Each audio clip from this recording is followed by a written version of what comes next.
rightly chosen. Fair enough. Let me then rope in Sree Iyer as well. Sree Iyer, what do you make of this announcement by Australia and the larger impact this has on Pakistan? I think that's a good one that Australia did.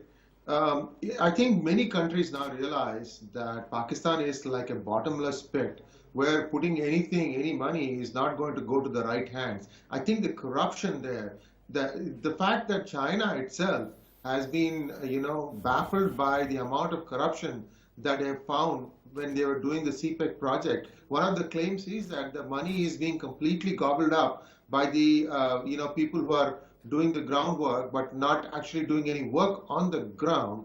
So these are some of the things that probably have prompted Australia. Said, look, this money, even if we give it, it's not going to go to the right people. Therefore, why not, give it to somewhere else? Maybe the money can be put to better use. But I find it interesting that Australia was the biggest beneficiary of all the trade that it had with China for the past 15 years. I mean, Australia boomed because the Chinese were coming and buying raw ore and other stuff from Australia. Now that those things have come down, Australia is suddenly now wary of China. I mean, this is the Quad arrangement between India, Australia, Japan, and the United States, and perhaps they are now beginning to feel that China is flexing its muscles. It's built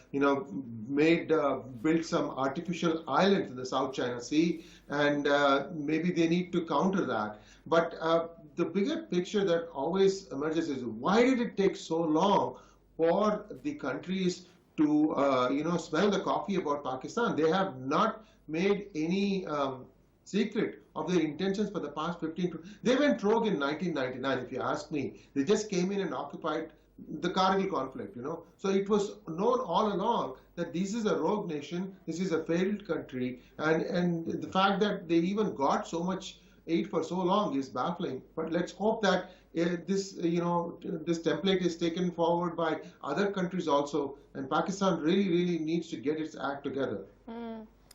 So one is the messaging, second is the actual amount that Pakistan stands to lose. Before I get in Sanjay Kapoor on this, Sree Iyer, the question is the message now loud and clear for Pakistan from the rest of the world that's coming in, that it cannot now continue to fund any development projects and any aid for that matter when it comes to a country that continues to harbor terrorists? Absolutely. No uncertain terms. Australia has told them that we are not giving you any more aid. I mean, the same is true of even United States.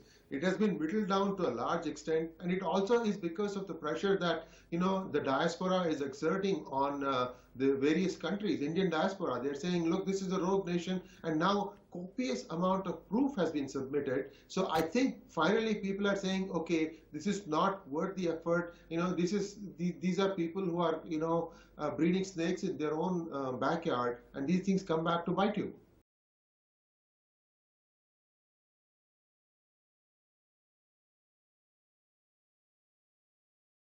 Okay, let's take this one by one. One is the aspect as far as China is concerned, and second is that now should India proactively engage with the other community, with the world community, to ensure that whatever bilateral aid is coming, even that should be reduced, because at the end of the day, the country that sponsors, harbors terrorists cannot be getting bilateral trade. Let's take this bilateral aid. Let's take this one at a time. First, on the China angle, Sree Iyer, come in on greater dependence this means for China, from China for Pakistan. Yes.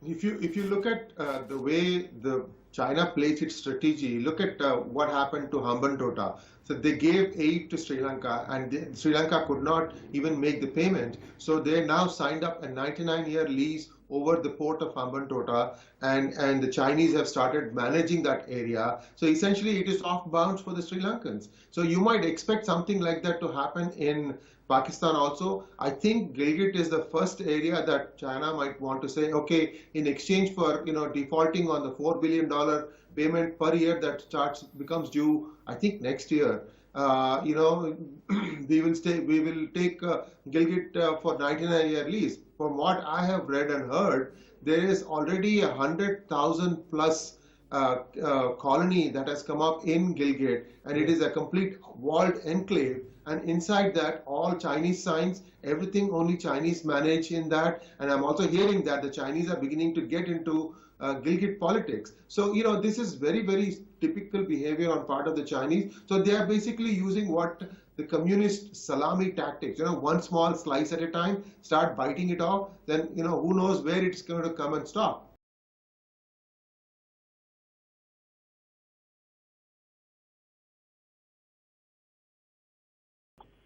Okay, Sree Iyer, you had a point to make, sir. Yes, I'm watching keenly the outcome of the British elections that is due on the December 12th, because that's where you're going to see the first big set of restrictions on Pakistan. I mean, they have been creating mayhem in that country.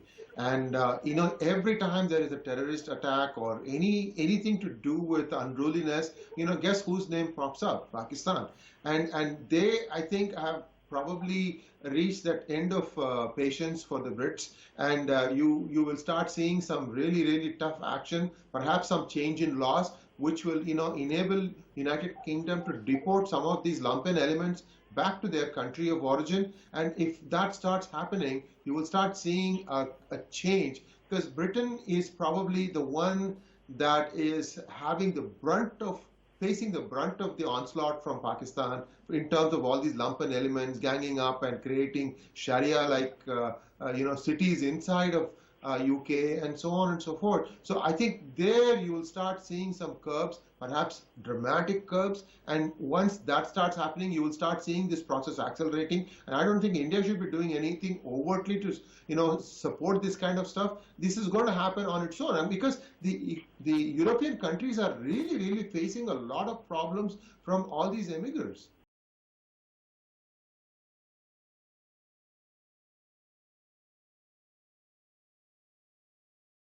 Okay. Do you think that China is now going to increase and pump in more aid, bilateral aid, that some of the other countries are now likely to completely snap as far as Pakistan is concerned? Do you think China will now have to step up? Sree Iyer, you first, and then I get in Sanjay Kapoor also.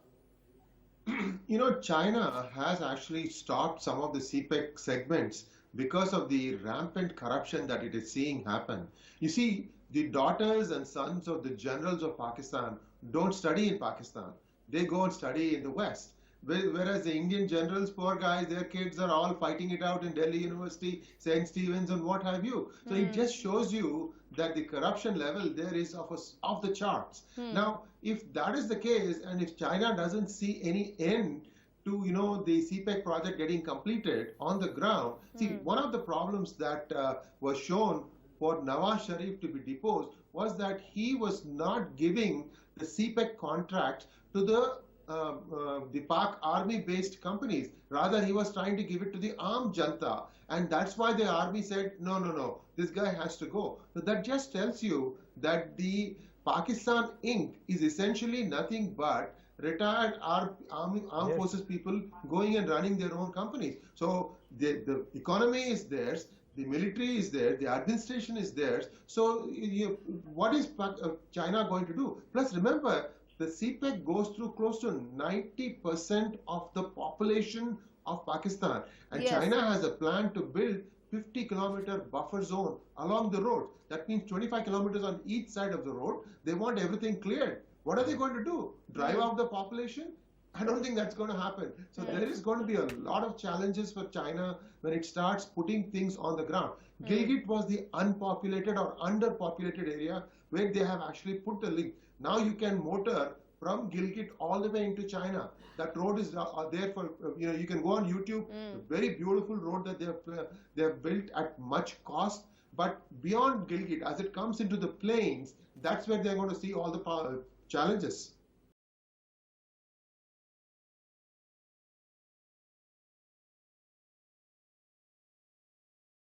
Taking the benefit out of it. Sree Iyer, very quickly, sir, running out of time. I think that there will be some sort of an understanding between India and China. In my opinion, the CPEC, if it comes all the way down to Sialkot, then it is not very far from India's borders. India can perhaps do commerce with China, but there has to be a very clear understanding. China has to recognize India's claims over POK and Gilgit-Baltistan area, and perhaps, have joint ownership of that land. I mean, you can't drive out the Chinese. They've already occupied, they've put down roots in Gilgit. So there has to be some sort of an agreement that India needs to arrive with China. I think Pakistan will be the land on which the agreement will be made. But unfortunately for Pakistan, they'll be just a mute spectator.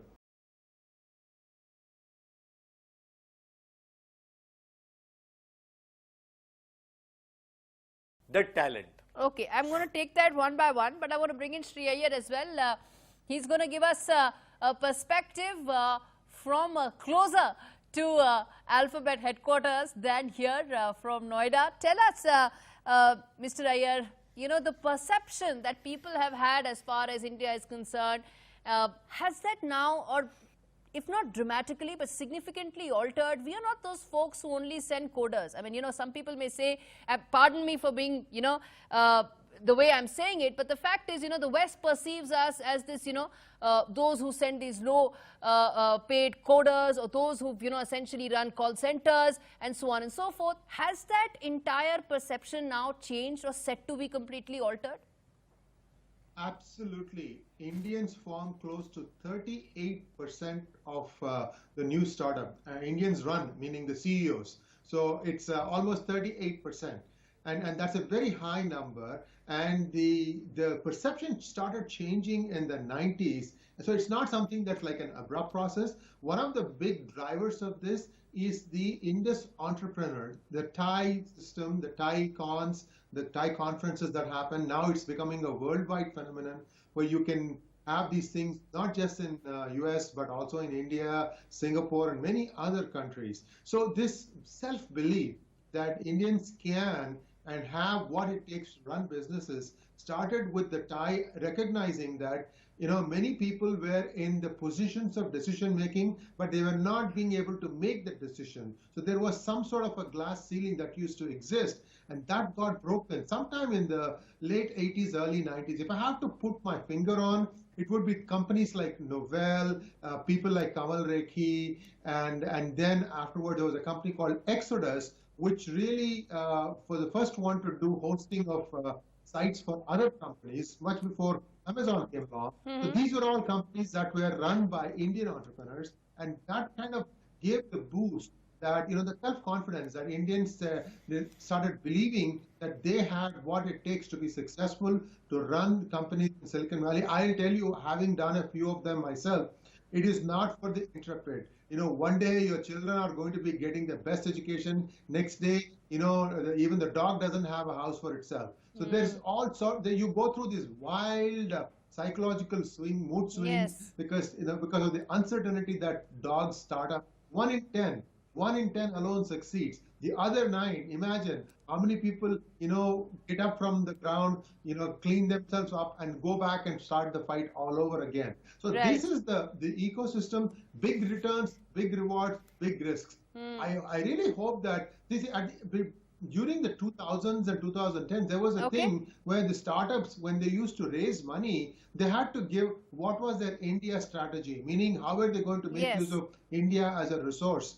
Now, I'm afraid a lot of people are hesitating to come into India because the regulations have become too stifling. Some reset needs to be there. Some reset in thinking needs to be there. And I'm hoping that that will happen. Modi is very receptive to these things. So I'm hoping something will happen soon.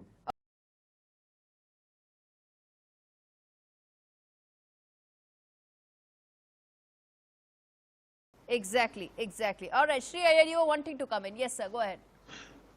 Yeah, so the reality is that the H-1Bs are going down, but the work hasn't stopped. So what is going to happen is, instead of the workers coming to work in the West, the work is going to come to India or some other countries. This is where India now needs to compete globally for these work assignments in chunks of work. I mean, if you look at what is the competition for India, it is countries like Dubai, which has 0 personal income tax and 0 corporate tax for a certain amount of time. You just have to live in Dubai or work in Dubai for 1 day in 6 months to prove that your company is located in Dubai. So you have all these, you know, incentives being given to grab these work assignments. Because these are the high-paying jobs which have a very big multiplier effect, 10x sometimes, and India needs to go the extra mile. I know before Modi went to give the Houston speech, he had created a new thing saying that for the FDIs who are going to start in India, their corporate tax rate for the first few years is going to be 15%. However, even 15% might be a little bit high when you compare what is the options the companies in the West have. If they just open the company in Dubai, they have a complete tax holiday. Yes. No corporate income tax, no personal income tax. Why would anybody not want to relocate to Dubai and work there? There is a cost differential between cost of living in Dubai and India, yes, but that gets offset by the tax differential. So you have to make sure that somebody needs to do the math here and come and say that, look, at the total cost of ownership level, India is better than Dubai, better than Singapore. Someone in the North Block has to do this work. Very convincing PowerPoint. Go back and you have to spread this message out that India is the destination. One of the positives for India, I would say, even after all this, is that whenever you want rapid growth, other countries such as Dubai and Singapore cannot provide that. India can. That is the biggest thing going for India. Okay, yes, maybe it's time for Babus in North Block to wear their thinking caps. We've all been hoping for that for the last 6 months, maybe longer. But let's see when.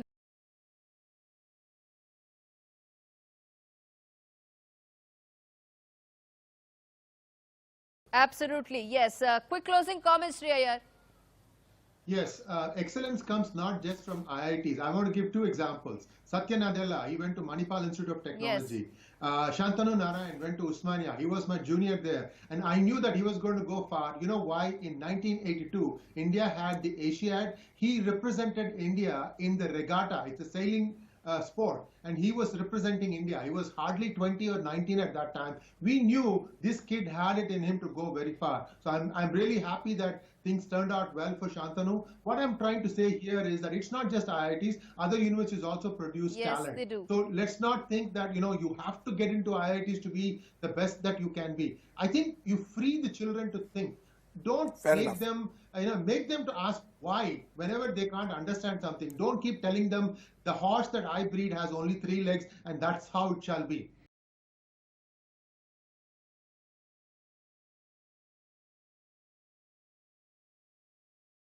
Can I have yes, sir, go ahead. Only you will speak now, only you will be heard. Yes.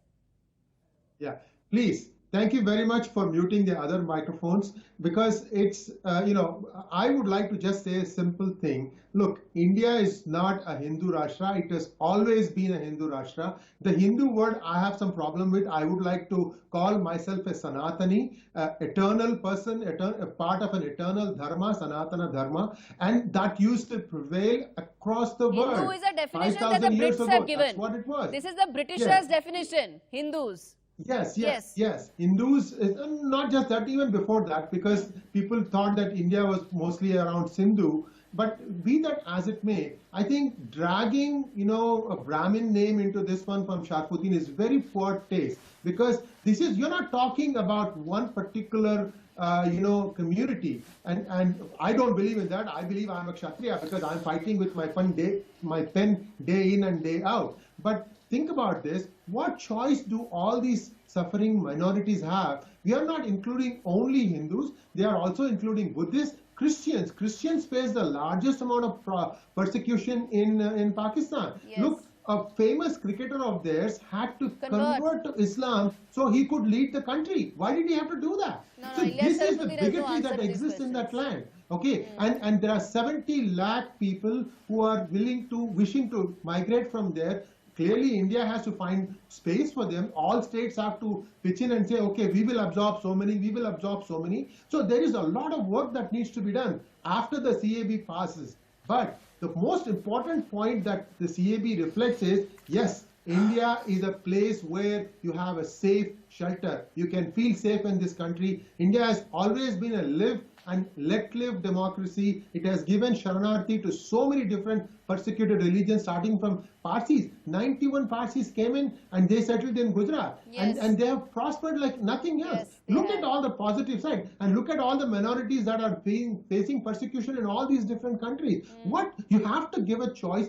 Everyone used to be part of the big narrative, and now at least India is trying to show the way. This is how you can be tolerant, and this is how you can let everybody succeed. Okay, and Sharfuddin, please don't bring one particular community into this debate. Remember that if you are part of MIM, I don't know if you are. But I am also from the same community, Sree Iyer, so you're speaking for me as well when it comes to that community. So it's it's a Bharat. We are doing something here. Don't bring in this thing. Let me Stay on the topic. Stay on the topic.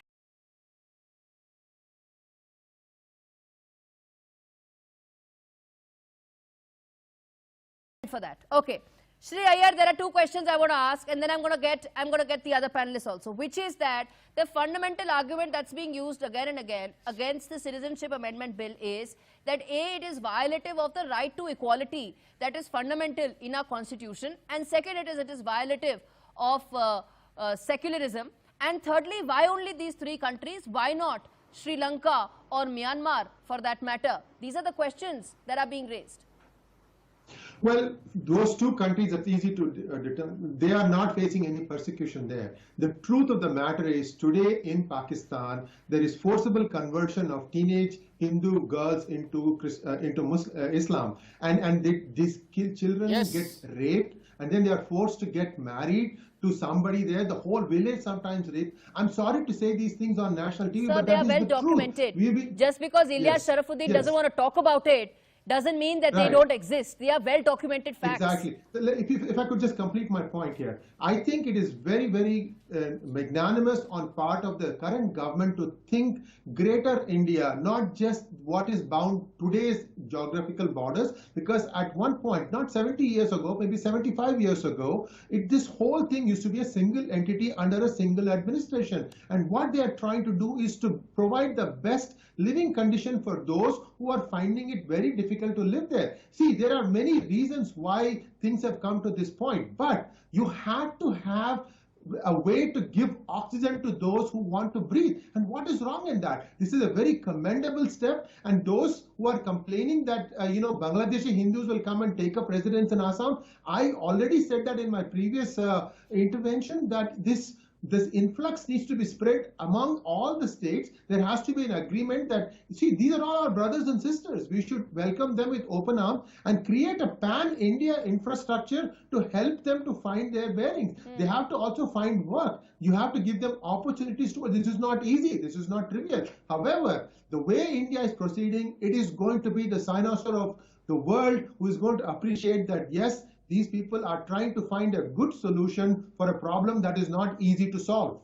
It isn't, and it's as if the likes of Ilyas Sharafuddin have forgotten the genocide that took place for Bangladeshi Hindus in 1971. 2 million of them were killed. It's as if none of that ever crosses Ilyas Sharafuddin's mind. These are facts. This is well documented history. None of this is figment of imagination. Unlike Ilyas Sharafuddin's figment of imagination that Hindus and Sikhs have voluntarily converted to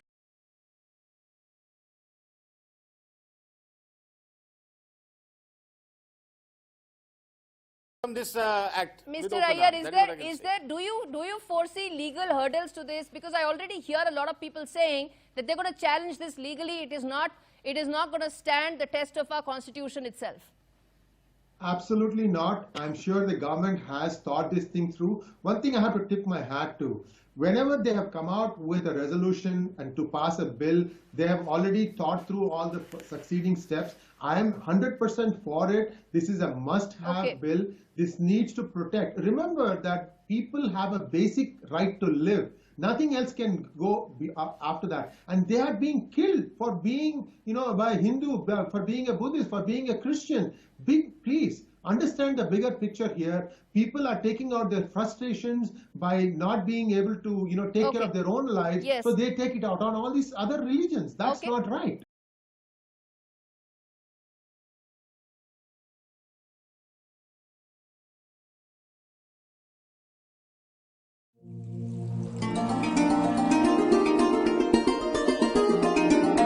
Bharat.